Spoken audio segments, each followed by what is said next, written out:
1 year and 13 days ago, I lost my husband, Dave. His death was sudden and unexpected. I walked into a gym to find him lying on the floor.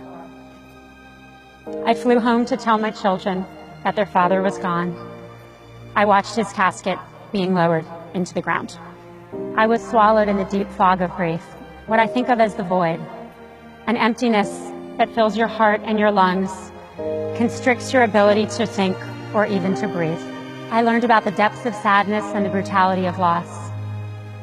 But I also learned that when life sucks you under, you can kick against the bottom, find the surface, and breathe again. I learned that in the face of the void, or in the face of any challenge, you can choose joy and meaning. You will almost certainly face more and deeper adversity. There's loss of opportunity, the job that doesn't work out, the illness or crime which changes everything in an instant. There's loss of dignity, the sharp sting of prejudice when it happens. There's loss of love, the broken relationships that can't be repaired.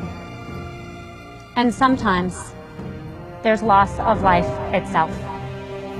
What I want to talk about today is what you do next, about the things you can do to overcome adversity, no matter when it hits you or how it hits. The easy days ahead of you will be easy. It is the hard days, the days that challenge you to your very core, that will determine who you are.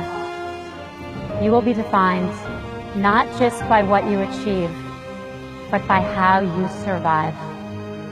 One day, my friend Adam Grant, a psychologist, suggested that I think about how much worse things could be. Worse, I said to him, are you crazy? How could things be worse? He looked at me and said, Dave could have had that same cardiac arrhythmia driving your children.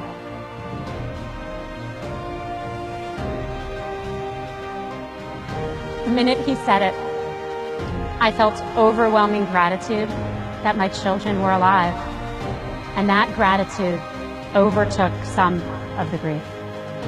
A year ago, he had 11 days left, and we had no idea. And then through tears, we asked each other how we would live if we knew we had 11 days left.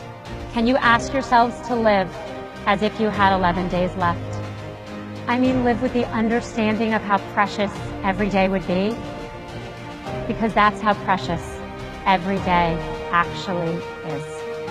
I stand here today, a year after the very worst day of my life. The worst day. The worst day I can imagine. And two things are true. I have a huge reservoir of sadness. It is with me always. It is right here where I can touch it. I never knew I could cry so often for so much. But for the first time, I'm grateful for each breath in and out. I'm grateful for the gift of life itself. It is the greatest irony of my life that losing my husband helped me find deeper gratitude. Gratitude for the kindness of my friends, the love of my family, and the laughter of my children. As the saying goes, we are more vulnerable than we ever thought, but we are stronger than we ever imagined. My hope for you is that you can find that gratitude, not just on the easy days like today, but on the hard days when you will need it. When tragedy or dismay strike, know that you have deep within you the ability to get through anything, and I mean anything. I promise you do.